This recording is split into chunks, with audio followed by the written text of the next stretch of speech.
I think so. And if not, then we just sit here and we look at the camera for an hour. Toes is dry? Yeah. Remember when I kept saying that they were like feeling soft in the bed, but then they weren't? I'm telling you, when the feet is like soft, slick, What's sloughs? you know what it means.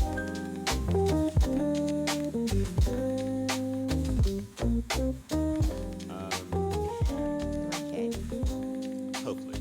Yeah, you should be fine. Why? Because I moved around. Yeah, but it's fine. You're good. It's your world. We're just living in it. Fair enough.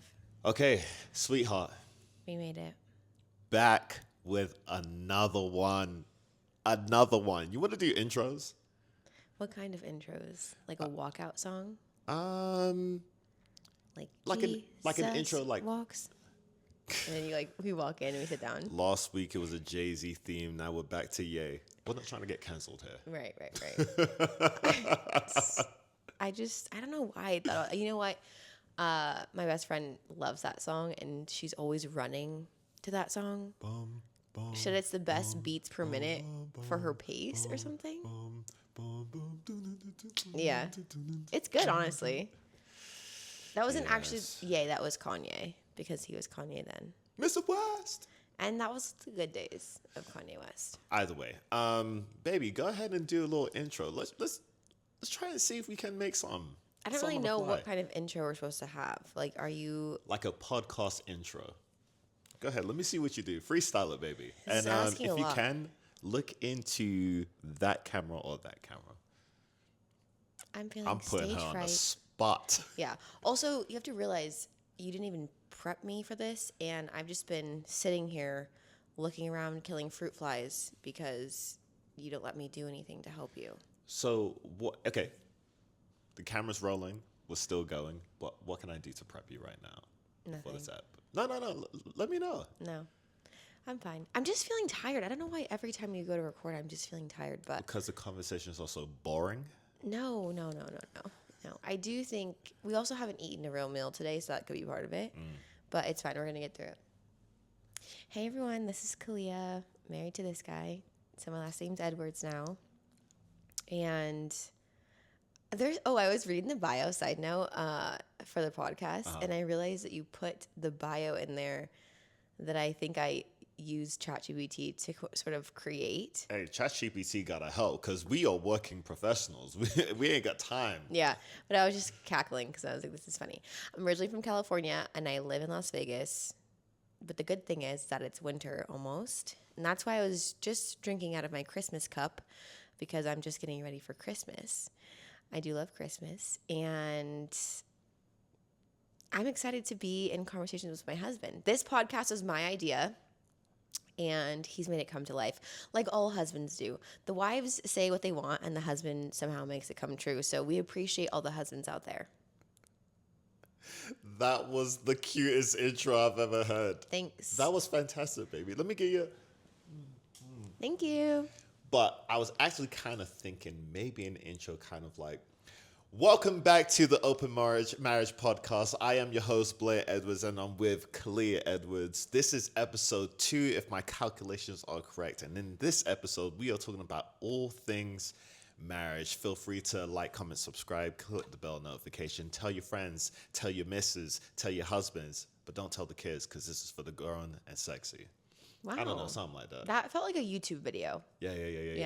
And you're more versed than I am. By the way, we are up on YouTube. Check out the YouTube if you want. If you're the listeners, you like the sound of the voice, you like the conversation, but you also want to see the face. We ain't ugly. Go ahead and check out the YouTube or Spotify, wherever you can, because we recording. We got this camera, that camera, that camera, that camera. I'm just telling you, we got all the cameras here. We do. Thanks to you. No. Thanks to you, baby, because got to put it on a credit card and it's in your name. What? No, I'm playing. Okay, so like in good podcast format, let's start off with the first, not section, but let's just get some ground rules here. Disclaimer. We are not in an open marriage. I had a lot of people stop me on the street while I'm getting out to coffee. They're like, oh my God, you're Blair Edwards and you're married to Khalia, right? And you have that open marriage. I said, whoa, whoa, whoa, whoa, whoa, whoa, whoa. We are not in an open marriage. We are opening up the conversation around marriage on this podcast. The DMs are not only open. Sorry, let me say that again. The DMs are not open, but they are open for any questions that you might have, anything that you would like us to address in the next episode. Will you pay attention to those? We do. I thought you were going to have like a Freudian slip right there and say the DMs are only open for those of you that want to engage in an open marriage. And I was going to cackle. I was actually going to say the DMs are open only for the conversations that you want us to like bring to the table. Yeah, fair. We are not at that stage in our marriage. No, and I don't think we'll ever be at that stage. Yeah, I don't think so either. You never know. Excuse me? However, we've been married for almost 2 years, so I don't think this is the same. Actually, I can't say. I don't think there's like a certain time period that people decide to be in open relationships. It could happen at any point. I think some people get married and their relationship previous to marriage was open, and so they open their marriage too. But I don't think I'm interested in adding more players to the team. You're the star player, baby. Thanks. You are the... Can you insert WNBA players? I want to highlight them. Oh, you do? I'm not really too familiar. Remember when you told my parents that Asia Wilson was the team leader? Okay. Spoiler alert, I don't know that much about basketball. We were on the ground. What was the context? You can't just throw that out there. I think we were talking about how they had won the WNBA championship. And shout out to the Aces. Shout out to the Aces, the only Las Vegas team that actually does anything. I mean, the Golden Knights, but I don't watch hockey, so I'll just stick to the thing that I know. Shout out to the Golden Knights, too. Yeah. But I think we were talking about how they won the championship, and I think you had made a comment about like, oh, who I saw their leader, the team leader on somewhere, like on the side of a building or something. And I said, Asia Wilson? And you're like, yeah. And I'm like, I didn't know we call her a team leader, but I guess she could be considered a team leader. Okay, so would I have been more appropriate to say the captain? Yeah, you know what? It's interesting. I don't actually know if the WNBA has captains. We had captains in college, and I don't know. I don't know how professional sports does it. I'm just too far removed to know if they actually have captains or not. I do believe she was the MVP, so you could have said that, or their star player. That's also a. Well, either way, baby, you are the MVP. You are the star player. You're everything. You're the brains of this operation. You got to know it. You're so very funny. Do you know that? You know, I had some people say they like our dynamic. Shout out Guillaume. I see you, boy. I know you be listening. But they say they really like our dynamic. So I figured you could be well, first of all, I like you in all forms that you show up. But I guess you are the sensible, the well thought out, the intellectual. And then I'm here for comedic effect. I mean, and you do have some valid points. I got some insight every now and again. I got a little bit. I realized that last episode I was squawking, so I'm trying to keep my level of my voice not so animated and wild because it's too much. I will say that as I was editing it, every single time that you would talk, it would peak. Yeah, and then I would just like try and bring down the levels. It was a lot. So I'm gonna talk in my library. I'm gonna start talking like Nora Smith. Okay. Wait, hold on. This is what Blair loves, and also I've had a couple of my employees tell me that I remind them of Nora Smith. Not that I mean she's great. I'm not Mormon, but her lifestyle seems fun. So when I start talking like this and I tell Blair, I will provide for you an ointment from my garden that I've handmade for 12 hours. He really does enjoy it, if you couldn't tell.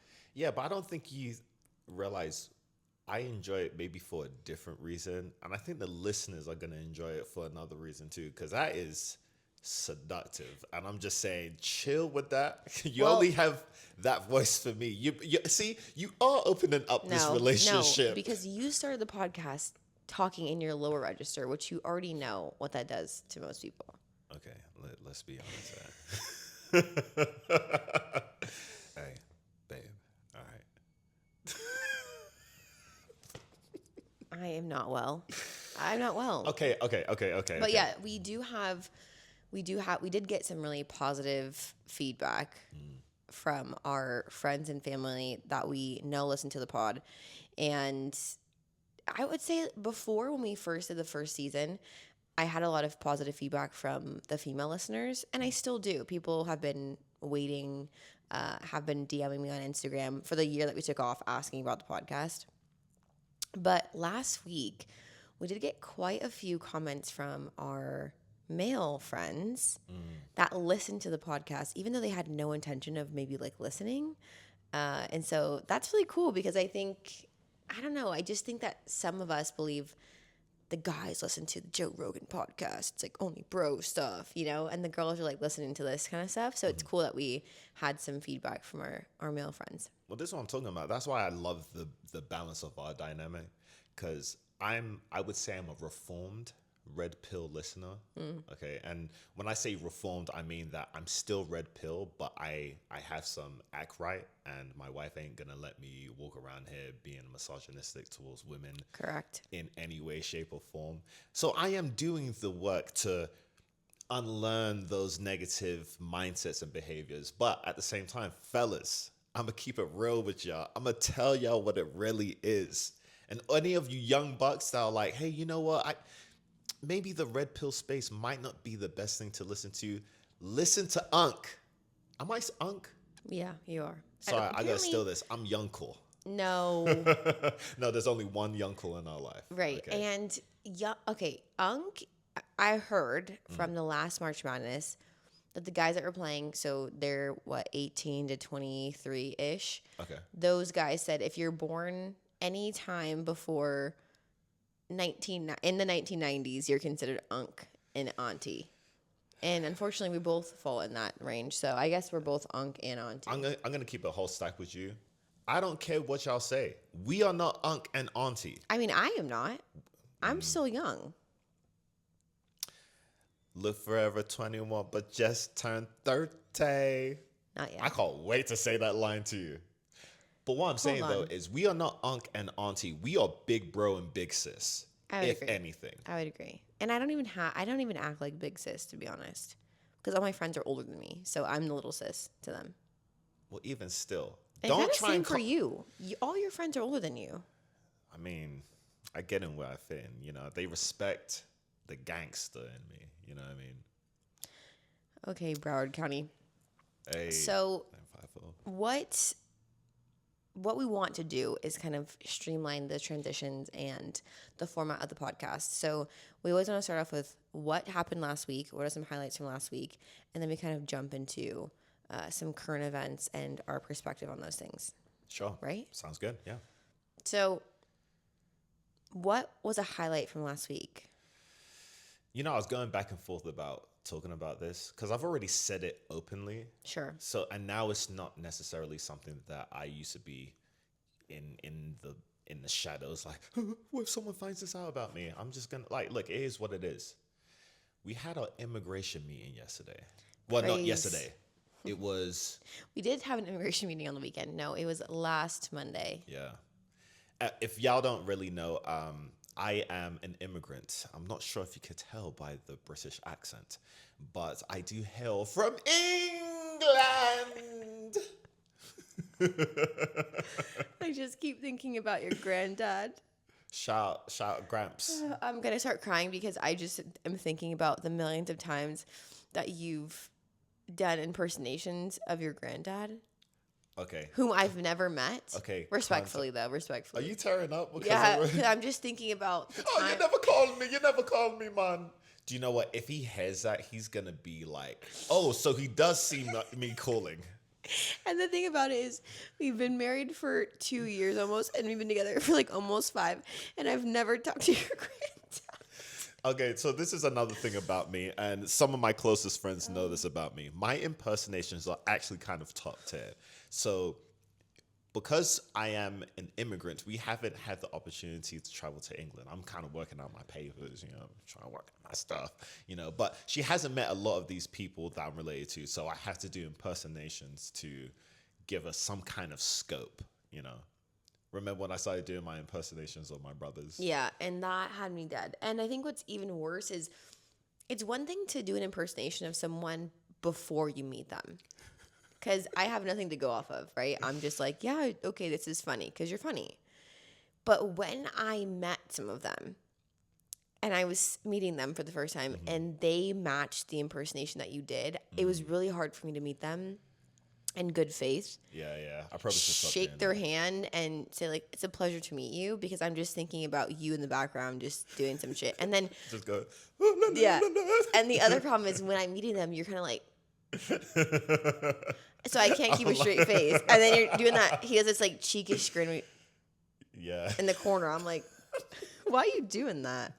Okay, if you just put it out there, if you know me in real life, I've met you, chances are, if I've talked about you to my missus, I have done an impersonation of you. It's a practice of mine. It's a pastime of mine, yeah. It's great. And yeah, you're really good at impersonations. I just don't like when you impersonate my dad because it's just too weird. Don't do it. Hey, Dad. What's up? By the way, I see you commenting on Spotify, and just know I appreciate you so much for actually giving us the good energy. It's like, love y'all. Oh, honey. Okay. Also, that kind of sounds like Barack Obama, so I'm not really sure. Your dad is presidential. Don't disrespect Dad like that. Your dad is presidential, if not mayoral. I wouldn't be surprised. Yeah. He should run for mayor. Because you are the mayor. Yeah. You are also a mayor, too, so I don't know. Maybe one day we can jump into politics. Not with this immigrant status. I'll tell you that right now. No, but we're working on it. So back to that. Yeah, I had my immigration meeting. It's been a long time coming, but I think it went fairly well. Hopefully, I could get that green card. That would be real nice. There's like a little fruit fly. I'm so annoyed with these fruit flies. Don't worry about that. Yeah, so I guess the good thing is that it's hopefully in production or something. I don't know. We need to look at that paper that guy gave us. I just want to say for the record, I've had to go to a lot of different U.S. government-sanctioned businesses or establishments. Really? Yeah, because if you think about it, I had to change my name. So I had to go to the Social Security office. Yeah. I had to go to the DMV because I had to get a Nevada license, and I had to change my last name. Mm-hmm. And then I've been to the immigration office. And it just, I don't know why all of these government places are just, they collect the most wackiest of folks. Oh, like the people that work there? Yes, always. They're just the most interesting conglomeration of people. And I never can understand. It's kind of to my point last episode about hiring. I would love to know the strategy of hiring when it comes to these types of people. Because I'm like, first of all, why do you choose to work in this immigration office? And then, are you having a good time? Because the office that we went into for the interview, I don't even know if we talked about this or if you realized it. Did you realize there was 2 tiny windows in there? Yeah, I did. With a huge wall that blocked the majority. And I'm thinking, this poor man has to sit in this office. It's like a cave. And he just has a bunch of antiquated objects in here. But I mean, I guess it's his happy place, I don't know. I personally believe, and this is my theory, I think that it's very much like when you take public transportation or you have to go to the DMV.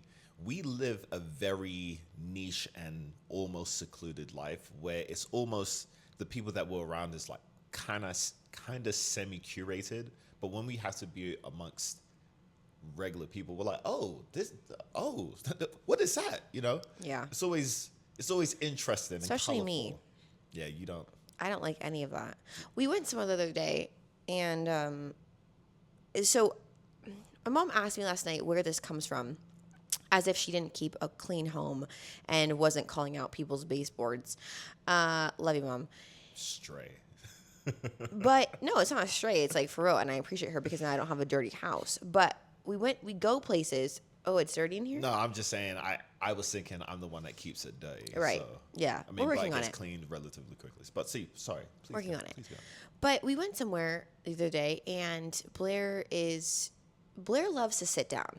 Okay, he's a chronic sitter, and he loves to not necessarily be horizontal, but he likes to be sitting in a position somewhere. So if I'm like, hey, let's walk to this place, he's like, I don't want to walk, and I'm like, okay, well, I'm gonna walk anyway. Then he'll end up walking.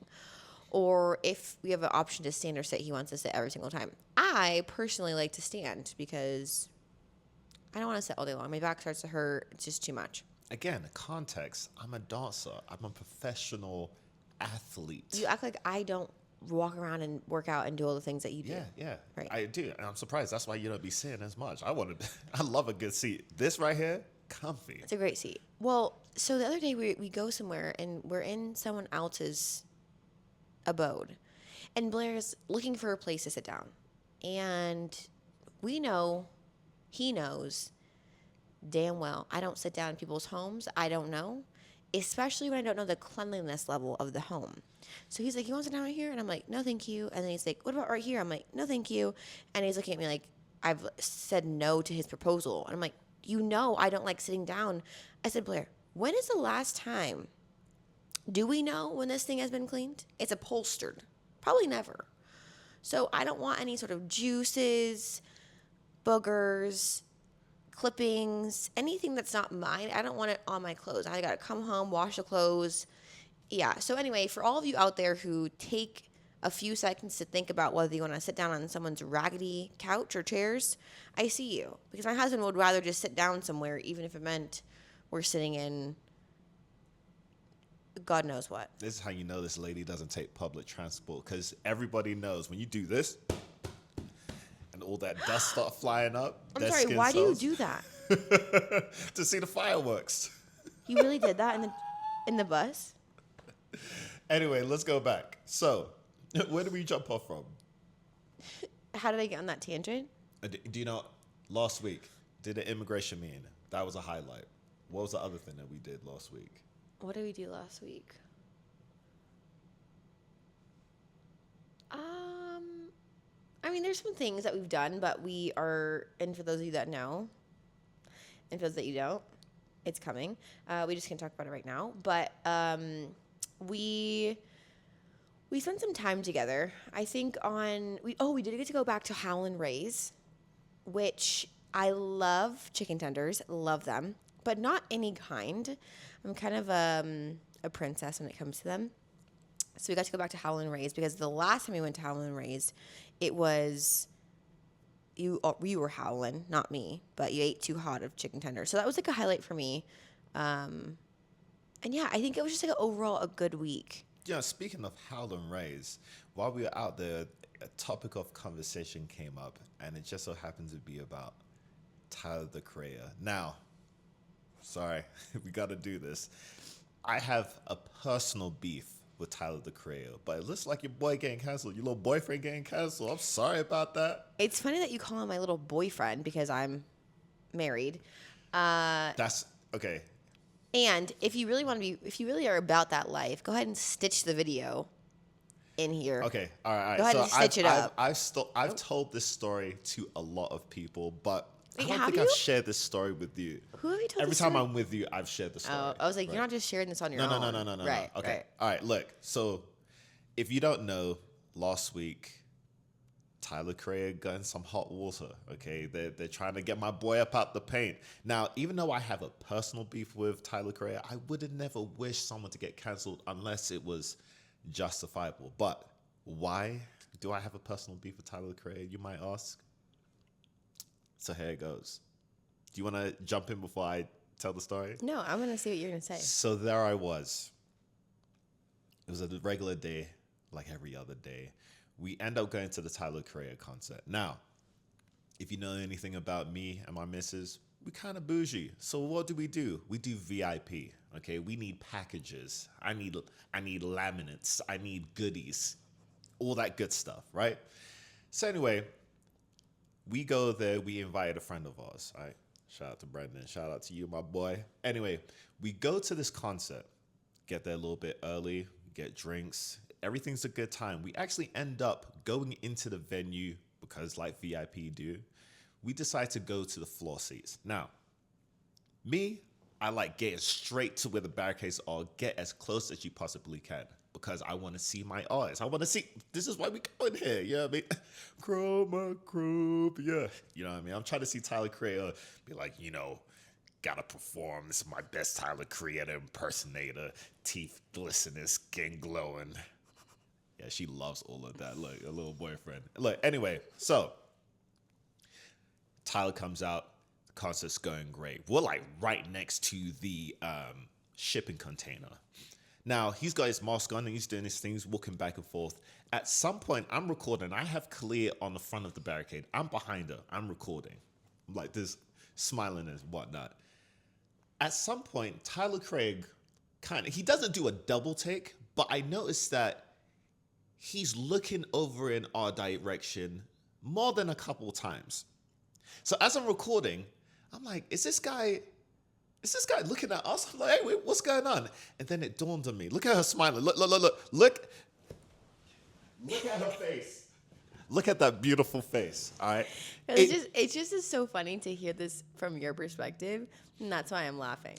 I'm glad it's funny to you because it wasn't funny at the time. I know. I'm holding my phone. I'm looking at him. He's looking at us. And then I look at Khalia, the back of her head. Back of her head is beautiful. And I thought to myself, wait, hold on a second. He's not looking at me. He's looking at her. Now, for a second, I'm like, hey, look, Tyler, you got great taste. It is what it is. I like her too. She's beautiful. This is when things get sketcy. As I'm behind, I see security go up to my wife. He goes, I didn't hear what they said, but he said something to her. She said something back, and now I'm behind. I'm still recording. At one point, I put my phone down because I'm like, maybe I got to really lock in because it's the security guard trying to holler at my wife. He gonna need security. Anyway, so he comes up again, and then she must have said something, and then I'm like, okay, what's going on? I also, what old boy asked you? She said, oh, Tyler wanted to see if I wanted to come backstage. Men, talk to me. What do you do in this position? Do you A, crash out, start a mosh fight because you're seething with anger? 2, do you grab your missus and leave the establishment as fast as you possibly can? Do you 3, jump over the barricades and try and fight Tyler Creator? Or D, do nothing? Or, my personal favorite, E, all of the above. I didn't do anything, okay? Because I'm trying to, because you want to be, you know what I mean? You don't want to crash out, and there's no reason to crash out. By the way, she was like, oh no, I'm with my husband, so the guy left, right? But it was still awkward, and even my boy over there looking like this, he's like, ugh, right? But that's all fine and dandy. Look, it is what it is. Look at my missus. She's a beautiful woman. But the problem is what happened after the fact. We get inside the car. No, mind you, you skipped the part where we're like leaving the venue. I'm like, let's get a picture. He like is kind of trying to be a little bit apprehensive to get in a photo with me because he's feeling away. And then we're trying to get out of the venue, and he's just like, Blair does this thing typically, so it's not an odd behavior, but when we're trying to go somewhere, he walks as if we were in New York City and it's blizzarding outside. Baby, so I got a New York state of mind. Right, but so he sprints and he's like leaving me behind. No, okay, you're making it sound like I'm trying to leave you because I don't like you, and that's not the case. No, you're just annoyed. Remember, we are leaving a concert. You know all them people's out there? It's like when we go to a movie theater, you don't want to be behind everyone and just... Sure, you know what I mean? But So I I'm think like, it was bad timing. It was bad timing. And then I'm like, baby, that was a great concert. And then you're just kind of like... I couldn't say anything because at the same time, I don't know how to feel. You know what I mean? Because I'm like, I'm having this feeling of like, Tyler Creator just tried to take my girl, low key, right? It's kind of like the Boondocks episode. He's like, I can see your girl being taken by T.I., but Usher, you know what I mean? No, you've never watched Boondocks. I wasn't allowed to watch Boondocks. Anywho, Anyway, we get go to the inside car. the car. Mm-hmm. This woman asks me, hey, babe, can you play Wilshire? Wilshire? Is it Wilshire? It's Wilshire, yes. Wilshire. Now, if you know anything about this Tyler Creator song, and I'll probably play it a little bit in the background, this song is him literally going on a rant, talking about how he befriended this girl who had a boyfriend and then ends up taking the girl from the guy. Wallahi. What do you mean? Am I a dickhead in life? I am a cuck? I just like the song. I wasn't listening to the lyrics. We all know why she likes the song. She's got fantasies, apparently. No, I don't. Jeez Louise. No, I don't have a fantasy, and it's not like I have Tyler the Creator, vintage tees, and posters. Like, I'm not a super fan. I was at the concert. You put me against the barricade. He saw me. I don't know what you want me to do. Then Blair goes, just look down. I'm like, okay. So you want me to be singing songs, but then be like this? Yeah, because literally, and no disrespect, but you're watching a concert like this. Okay, you can't even see me though. Hi, Tyler. Hey, you can't see me. You're making this shit up. Oh, I can see you. You said you saw the back of my butt. How are you gonna see my face? Because your head going like this. Okay. I can only imagine. Tyler like, oh, hey. It's fine though. It's fine. But look, so Tyler Creator, apparently he's getting canceled. And honestly, even though we're mortal enemies, I wouldn't wish that on you, my guy. I really like your one song. I hope you moonwalk through all of the controversies in them loafers. Well, maybe you should put that video of you when you got your loafers and you put that button down on. Yeah. I'm already thinking about editing, like putting all of the footage and then taking your video. Because then she posts it on TikTok. Hey, Tyler, with 3 Ys. Matter of fact, I think it was 7. Yo, I don't know. It's okay. Here's the thing. We're still married, and it's fine. Do you know what I think? I think maybe some people would think when you become in a marriage, yes, we're in a secure relationship, but there are going to be moments individually where you might have to be like, I'm still kind of protective, or I might still be a little bit jealous. And you have to like really communicate that with your partner and just speak about what those boundaries are. Now, for me, I already know that I love you, and I know you ain't going nowhere. My little ball and chain. Okay. But also at the same time, it was an interesting moment to think, okay, like I know like he's not some random dude, but if you had someone that has more money, established, going for like great career, skin glowing, teeth glistening, car parked right out the back. Like if you have a person that's got everything and that can like literally take your girl, how do you communicate? Yeah, I mean, I can understand that. As she looks at her and she's like, yeah, yeah. I could have it, couldn't I? Oh my God. No, the insecurities are bubbling up. No. Right now. But I do think, I talked to Mom about this, obviously, when it happened, and we had a conversation around, like, hey, this might be the first time that Blair is experiencing firsthand what you've already experienced with him firsthand, because hold on. You were at Magic Mike when we were dating. Not like first, but in the first year of us dating, you were at Magic Mike. And I wanted you to fully experience what it was like to do that show. Like, how many times in your life are you going to be able to be in a Magic Mike show or do that kind of work for a living without it feeling trashy or like that your body's just being used, sure. You know? And we had a lot of conversations around like, this fly is really doing the most. We had conversations around like, hey, you know, how do you push boundaries and not break the rules? And how do you coexist in these spaces where like, this is your job. Like your job is to give a lady a lap dance and to make it look realistic and to make her feel like she's the only person in the room. But I remember you asked me a question right when you got to Miami for Magic Mike, and you said to me, okay, babe, I have a serious question for you. Would you rather me lick whipped cream every night off of a girl's neck, or would you want me to show my butt, naked bum? And I said, obviously show your naked bum because you're not licking on any girl. So I think, you know, that was the first time that you've experienced firsthand someone else not shooting their shot, but looking at me a certain kind of way, because yeah, people stare at me, but it's not the same thing as someone trying to say like, yo, is your boyfriend behind you? Like, let me get my security guard to pull you to the back. Pull you to the back is crazy. Well, I mean, I guess I kind of see where you're coming from. It was an occupational hazard, you know, and I never once was like, hey, you just gonna have to deal with it. It's my job. We've had many a conversation out. We got to check in. In fact, go back to first season of the Sync Talk podcast. We talked about it then. Yeah. But yeah, as far as navigating that, I had to really like dig deep in myself. I'm like, am I really jealous? Do I feel like this relationship can be kaput? And obviously not. Is this why you wore a cardigan today? Because you knew we were talking about this story? Do you know what? No, not at all. But I feel like I should get my loafers now. Complete the whole look. Okay, what else? What else were we supposed to be talking about today? So I got sent a video by my trainer. Shout out to our favorite guy trainer, Dion.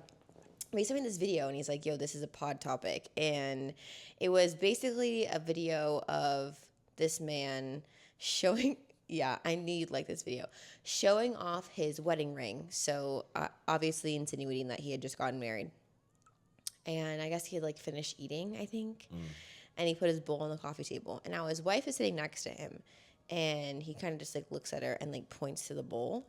And she gets up, walks, grabs it, and what I assume she goes to clean it. Is that what you expect of me? Well, if I have to say it, probably doesn't mean it's going to happen. Absolutely not. Yeah. I don't know why, though. I think it kind of taps into the whole, like, gender roles, I guess you could say, in cis heteronormative marital dynamics. Wow. That boy nice. I told you, I be learning. Yeah, I don't think I expect you to do anything for me, and that's kind of wild. Sometimes I kind of have to ask you to stop doing things for me because I just feel bad.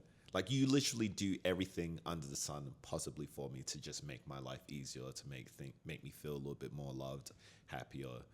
But I'm never gonna like finish a bowl and just be like, hey, listen, woman, pick up this bowl. Go ahead, wash the dishes. I take care of the dishes, actually, more often than not. Sometimes, if you remember to do them all. But we've learned that Blair makes priority washing decisions based off of how big the item is. Not the time to be talking about this. And yes, I'm finger pointing. Stop that. All now right? you're pointing at me to go wash the bowl. Yeah, that's, No. If anyone did that to me, I would say no. Because I'm not your maid. You have 2 legs that work. You have 2 arms that work. And you can go to wash dishes. Now, if you're like, hey, babe, I'm having a rough day. Or, hey, my arm hurts because I danced and something happened to it. Okay, great. Then I've got you. I will make the decision to support and help you. But pointing or snapping or commanding a grown-up to do something is egregious behavior, and it's subservience, but at its most unchecked level. So you're an unruly woman. That's what you're basically I always saying. tell you this, and you don't believe me. I believed that when I first met you. What was the first indicator that I was, quote unquote, unruly? I think you said that you read a book or 2, and I was like, oh my God, gotta stop this woman. You said, are these part of the banned book list? Let me look. That is hilarious. No, I don't think I had any specific moment that I was like, this is an unruly woman. First of all, I don't think of you as an unruly woman. We gotta reframe that. Maybe I would say I don't even like the word headstrong. I like the idea of you're a intentional woman, and you have the most, in my opinion, the best kind of moral compass to say, hey, this is what I believe in, this is the direction I'm going to move in. Sometimes you'll be like, hey, I have to do this for you. Like, this is just what it is. Yeah, I've learned that. And I've appreciated that. I have given you feedback about, grabbing things out of my hand, and then being like, I'm making an executive decision. I'm like, excuse me? Yeah, sometimes you have to make executive decisions. Yeah, but I mean, that comes into the whole aspect of being in a marriage. This is my first marriage. What about you? Really? I'm just kidding. This is my first marriage. Mashallah.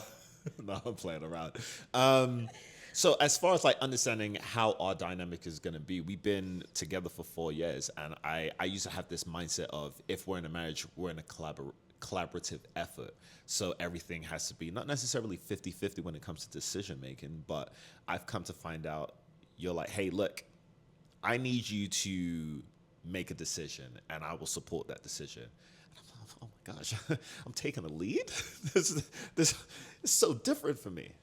But now I find it more easier to adhere to that, because you're just the type of person to be an advocate, and you want me to feel galvanized to be trusting in my own decision makings. So I love that aspect. But then when I'm like, hey, can you wash out this bowl for me? I know that you're gonna be like, I don't expect you to, but if I feel like it. Yeah, I think it's also the energy. Damn bell hooks. No, I'm playing. Look right there. Got that all about love or some bell hooks. Okay. Yeah, so no, that video is no for me. And yeah, I don't know anyone. I don't think I have any close friends. Maybe you can attest to this. I don't have any close friends or family that I am close to that allows that type of behavior to go on within their marriage or the relationship. I would suspect you can. This is probably going to sound wild, but I'm just going to say it, and then we'll work through it later. There's a way to make your partner do things without snapping your fingers and be... Make your partner do things. There's ways that you make me do things without being like, do this. What do I make you do? Well, first of all, the things that need to be done. That's first and foremost. Okay. It's not like a crazy ass. But let's say, for example, if the laundry needs to be done, you would say, you wouldn't be like, hey, get your ass up, go do that laundry. You would never say that. But you might say something to the effect of, hey, sweetheart, would you be able to insert any kind of task? And I'm like, yeah, sure. Because it's for the sake of the partnership. I thought you were going to say what I just did the other day, which was not intentional, but you thought it was... Because remember when I was doing laundry and then I left the piles of laundry in the hallway? High IQ move. I didn't do it on purpose, but it kind of worked. So I'm not gonna put you on blast. I'm just gonna open up a little bit of honestly, blast me. Okay, hey yo, I'm just gonna provide some insight. Khalia is right. When things need to be done, you can see they need to be done, and it needs to be done. For me, it doesn't translate to that. I don't link when I see things that need to be done, do them now. It's kind of like when the straw's about to break the camel's back, then I'll go ahead and do it. And it doesn't need to be like that. But what Khalia done is she was supposed to do laundry because that's her job as a wife. So she left them all out on the floor. Now, they were organized in patterns, and then she has to go to work. She's a working woman, like I said, unruly, right? But I'm home, and when I saw all the piles, I said, why am I going to leave these out? I should probably do this laundry. So I started doing the laundry. Then when she calls me, she's like, hey, what you doing? I said, I'm doing this laundry that you left out. She said, thank you. Now, if you do that all the time, I'm always going to, because we're a partnership. We do things for the household. Yeah, I think, to your point, you just need to be reminded. So that's an interesting one, because usually the clothes are in the hamper. So I can get why you would say, when I say to you, obviously these things need to get done because the hamper is full. It's not. Would you consider that passive aggressive or? Me saying that? Yeah. No. Because yeah. I'm just being honest. Like, hey, dude, you see the hamper is full. The clothes need to get washed, and you're like, she be nagging me, bruh. Can't get off my back, bruh. And then you're like, I don't think that way, and I'm thinking. So now it's interesting because, if the clothes are out, you see them and you have to walk past them to go into the bathroom. So, maybe I'll start doing more of those kind of things. Maybe you just start leaving the place dirty and I'll just clean it up. No, because I can't operate in that. Even last night I came home. Did you realize I like cleaned off that entire I dining room did. table? The house looked beautiful. No, baby. not the house, just the table. The table looked beautiful, baby. Okay, anywho. So yeah. What was the other video? Oh, you had sent some Actually, yes. crazy TikTok. Let's get into some TikTok topics. Okay, so there's this video that's going around right now. It's making its rounds. It's a video of this woman. I'll probably insert it here. There's a woman that is in a restaurant, and I guess someone's recording her. And I guess her fiance proposed to her. So she's in the camera. So you didn't watch this? I did. Okay, so she's in the camera. She's like, they told me not to make his lunch. They told me not to take him out to dinner. And the girls are like hyping her up. She's like, now look at me. I got the ring. Now, it's rubbed some people the wrong way. Now, don't get me wrong. There's some people that are like, yes, girl, do your thing for your man, this, that, and the third. Love that for you. Now, there's another section on the internet that are saying, being married isn't a flex. That's what they're saying. I don't know. Your algorithm might look different from mine, but I'd like to see both sides. What people say. I didn't even see this TikTok. The TikToks that you put in the notes before we record, I've never seen them before. My TikTok is news and that's about it. And holidays are coming up, so let's decorate our home. Yeah. But what I'm saying though is, for this viral clip that's going around, I wanted to get your thoughts on, is marriage a flex to you? And if so, do you have people around you that feel the same way? Or do you have some people that are like, girl, you can sign up to be a wife, but not sign up to be a maid? I don't know. I don't know. I mind you, I am not coming at anybody sideways. I can kind of see both sides, but I wanted to see your perspective.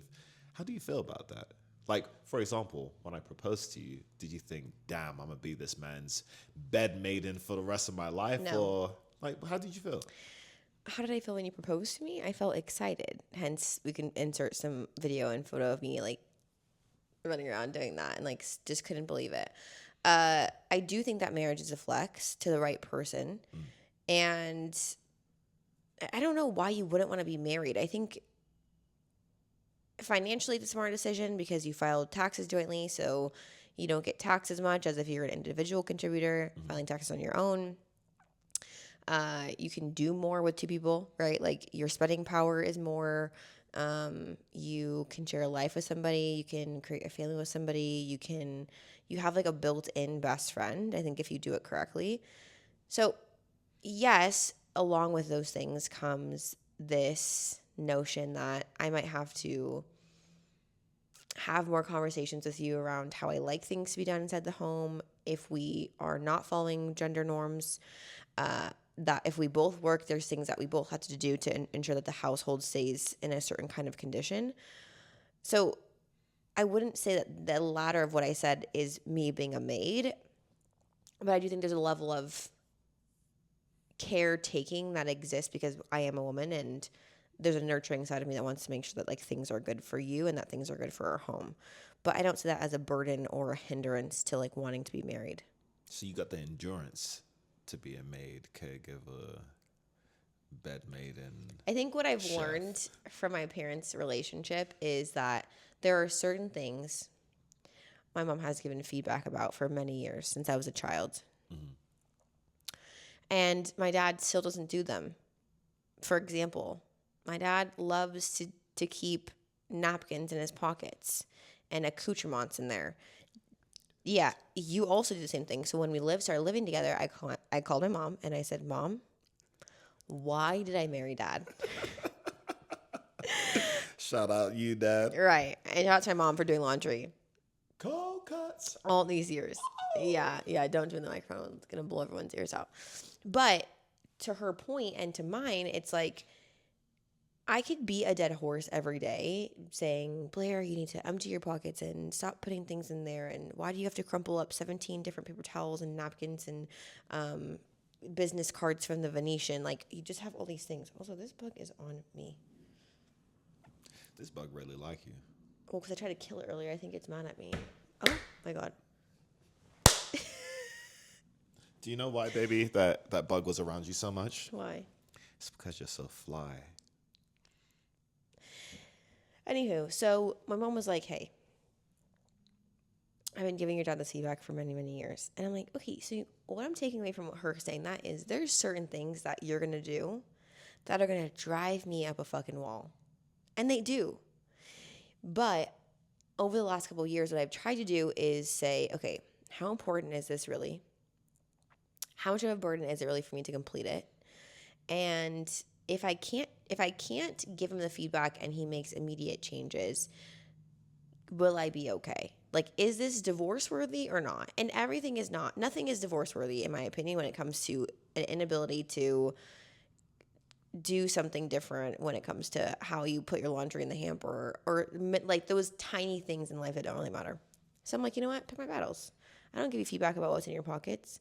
I don't give you feedback about certain things. Now, every now and again I will, but your bedside table always has things in it. I just clean it out every quarter and then I let you mess it up again. It's fine. So what you're saying is, ladies, please. If your man ain't doing it right, you still can get married and everything gonna be all right. What is that? What is that voice? It's TikTok stuff. Yeah, wild work. So, yeah, I mean, what's your take about it? Is marriage a flex? If it's with the right person, that's you, baby. Doesn't say choose wisely what you say.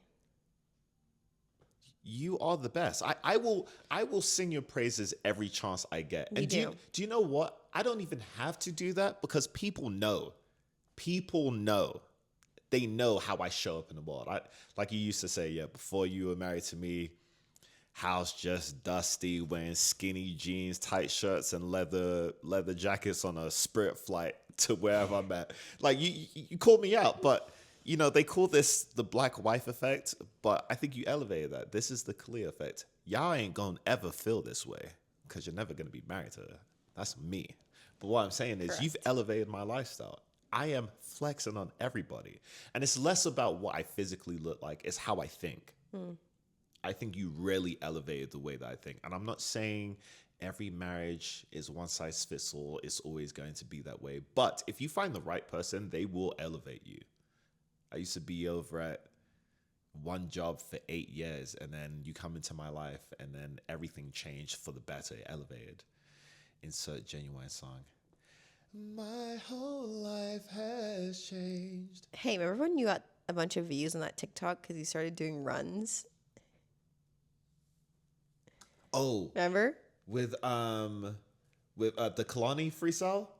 Yo, that's kind of trippy. Yeah, that was well. That was pretty good. That vocal was pretty good.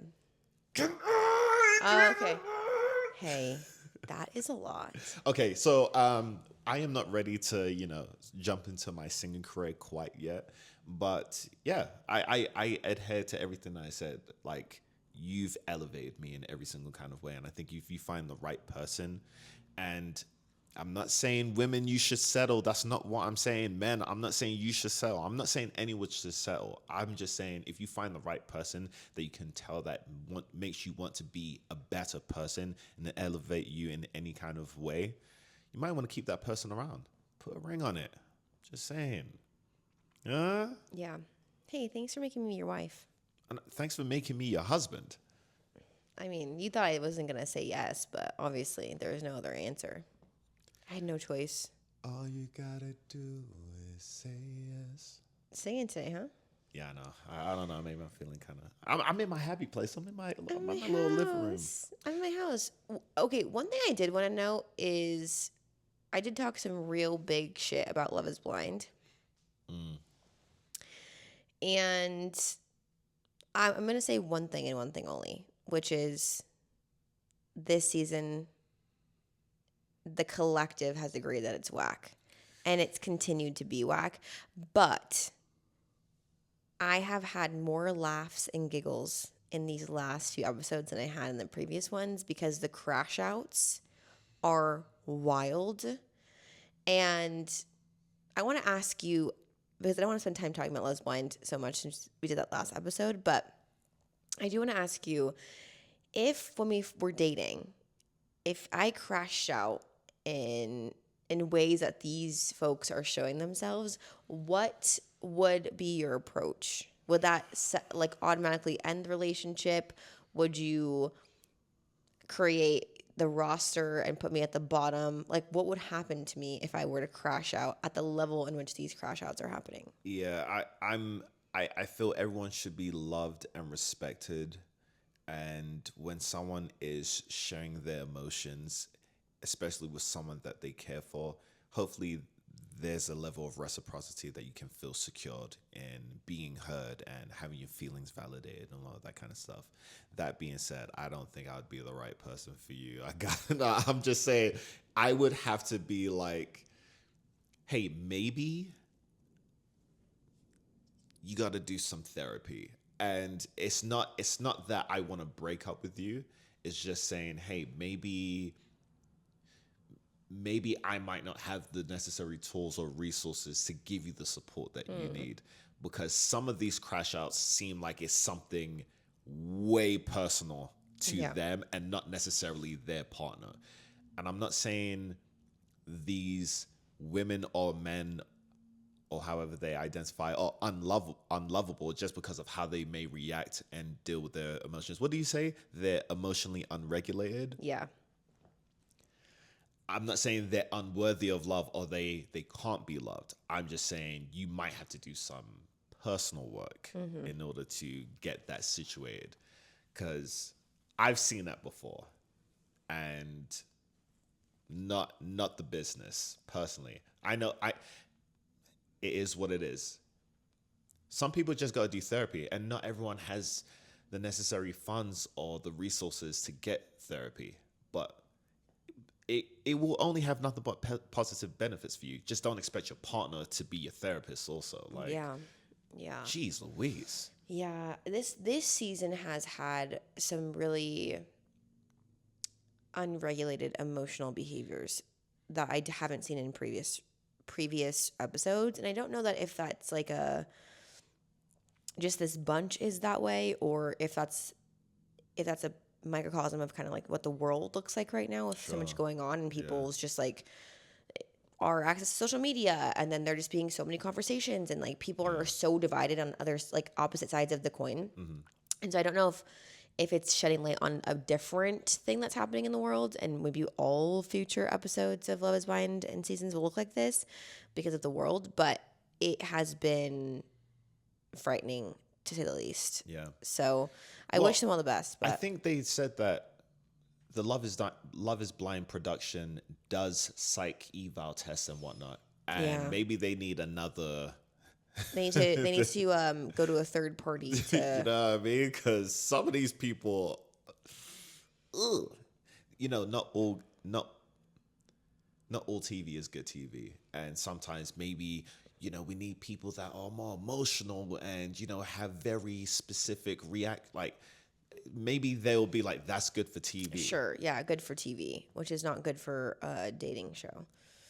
Yeah. Anyway, I just was curious what your thoughts were about that, because when you fell asleep earlier and I was still watching it, there was another one. Who? The same couple. Damn. When the girl left the room, I don't remember her name. It's Joe and. Who crashed out? Was it her or was it him? She did. Yeah, She left her ring on the counter, and she left the apartment. I'm gonna say something just real quick. Sure. If you threaten to break up with your person that you're dating because of how you emotionally feel in that moment, I do not have faith in you. I do not trust you, and I think that person should run for the hills. This sounds personal. I've personally been in situations where, oh my God, I think we should break up then. And do you know what? Bye. It's not bye. At the time, I'm like, maybe we can make this work. There's something in me that says, I've got the endurance to make this happen. But long gone are the days where we threaten the relationship because you emotionally might feel so viscerally betrayed. But we also just don't need to threaten anything in a relationship. To make someone behave in a particular way. That's the last episode where I said people are trying to take away sex. And I'm like, you can't just say we're taking sex away. that we don't threaten people. This is not, we're not children. The problem, there's a root cause problem that we need to identify, which is not the thing that makes you pissed off. You want to take sex away, but like, what are you really mad about? Address that problem. You want to break up. Okay, what are you really mad about? That you have an inability to express your feelings and you're frustrated because someone can't understand and mind read you? Then that's the fucking problem. But all this like threatening shit, I'm like, no. I mean, but at the same time, I think it's a byproduct of how some people grew up. Like, how many times have these people grown up with parents that say, oh, you're grounded. Like, you didn't behave in the way that I wanted you. I'm revoking your cell phone privileges. I'm taking your toy away. They're just... Sure. And I do think that I do think in parenting, there are lessons that you have to provide to children. And I think you can frame them in a way that's not like, because you did X, I'm going to do this, because that can constitute as conditional. That's like a conditional sort of relationship. Sure, yeah. Where it's like, hey, I'm going to give you an opportunity. But the way that you talk to a kid when you're trying to teach lessons so that they can grow up with a certain sort of like baseline of like, hey, you have this toy. You love your toy, right? Okay, the way that you're acting right now is not appropriate. So if you continue the behavior of screaming and crying, then I will need to take the toy away so it can have a timeout, and then you will take a rest from the toy until you can come back and you're regulated. I don't speak to adults like that because I'm not in control of you. If you don't know how to identify your emotions and then say how you feel out loud to me and then say what you're going to do to fix it or ask for support, I am not your parent. And I think a lot of times we try to like use parenting skills to force partners to do things, and we're not their parents. I'm not your parent. But how do you communicate how someone can break that link between being someone's parent and being someone's partner if they're only using tools that are taken from the parenting that they grew up with? Well, I think that we need to be more educated about when we step into relationships, like how we set ourselves up for success with that person. So instead of just growing up and experiencing, it's one thing, you don't get to pick your parents, right? Like we're all born and we don't get to choose our parents. Mm-hmm. So your parents might not be equipped to support you with the tools and resources that you need for a healthy relationship. Maybe your parents are divorced, maybe they're separated, maybe they sleep in separate bedrooms, maybe they don't love each other, maybe your dad cheated on your mom and he still does, maybe your mom's cheating on your dad. There could be so many different things that happen within someone's home, right? Mm-hmm. But it's not enough when you become an adult to just say like, oh, these things happened to me, and now I'm going to take these things and then I'm just going to use them as my only frame of reference when I go into a relationship. If you recognize that in those times there's maybe wasn't the best way to approach things, then the responsibility of you as an adult is to say, okay, I need to go to therapy, or I need to read some books or listen to some people that have the experience so I can learn a different tool or have a different toolbox of skills that will support me in the next relationship. But a lot of us aren't like, we don't take the time, we don't have the time to really spend the time to research or unpack what happened to us as a kid. So therefore we just kind of repeat the same behaviors. And I think that's the problem. You got to read books. Do you have any recs that you might like to impart on some of the listeners if they're interested in possibly jumping into a relationship? Anything that you came across? Let me see what's over there. We got a whole bookshelf over here. I'm not sure. Am I covering it? I think there's some on the bottom. Or maybe even authors that you're like, this is a good person to pay attention. Hold on. She gonna get y'all the books. Come on now. Okay, so there's one book that's called Why Won't You Apologize? And it's a psychology book by, I think, a woman named Harriet something. Tubman? Okay. No. And I read that book a while ago. I want to say during the pandemic, like 2020, not like later on. And I don't remember exactly. I can't like give a overarching, hey, here's the theme or the premise of the book, but it really does support unpacking someone's knee-jerk reaction to not want to apologize for something that they might be at fault for, or just like giving them the tools and the understanding of when it's time to apologize or when you don't need to apologize. So I think that that's very interesting. I think part of a healthy relationship is being able to identify when you've messed up, when you've hurt somebody and say, hey, I apologize for what I've done. Another book that I really liked is the Us book by Terrence. And I think I read that book probably a year into us dating or right before. And yeah, I'm not going to get into it, but I just do think that it provides some baseline psychological understanding of what it means to be in a partnership. And then last but not least, we love Esther Perel. And she has a podcast. She's got a game that actually we have here. And she has a couple of books. And one of them is called Mating in Captivity. Really does kind of unpack monogamy and potentially why folks choose to engage in infidelity, and if people are able to come back from that in a relationship, like if you choose to work through the infidelity, or if you can't actually work through it, and why, and like how it's not really in human nature to be monogamous, because we're like at our core we're just like wild animals. Anyway, it was a very interesting book, and I just think the more that you're able to gain perspective from actual experts who spent time, like many decades, learning and asking questions, I do think that it's helpful to just give you perspective outside of your own lived experience. Slow clap. Baby, this is why I think we really needed this podcast, because as much as, you know, we're easy on the eyes and we're easy on the ears, we really do provide some entertainment and some insight. And I think you're such a fantastic person to listen to. And this is probably the reason why I wanted to have this podcast, Open Marriage, because I wanted the world to really hear your mindset and really hear who you are as a person. You've elevated me, and I feel like you can I think you do elevate the people around you as it is already.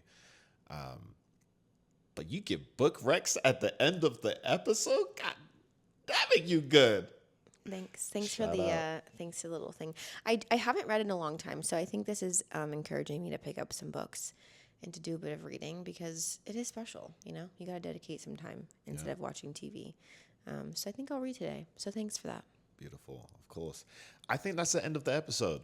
Wow. We definitely reached an hour. Yeah. There's so much things I wanted to talk about today, but, you know, we'll just address it in the next episode of Open Marriage Podcast. Once again, thank you so much for listening. Thank you to all our friends and family that actually listen to it. I know y'all have so much busy things to do in the day, but shout out to you for joining in, playing for like 15 minutes, be like, you know, I might listen to it later. Look, everything counts. And we just want to say thank you so much. Yeah, we appreciate everyone. So can't wait for the next episode. And let's have a great day. You got to go to work. Just kind of sad. Yeah, actually, I got to run. Oh, shoot. Okay. All right. Well, I love you. I love you, sweetheart. All right. See you next week. See you next week. What you mean? I'm going to see you later. Well, but we'll see you later. No, I'm leaving. Bye. Baby, come on now. I love that. Love you, baby.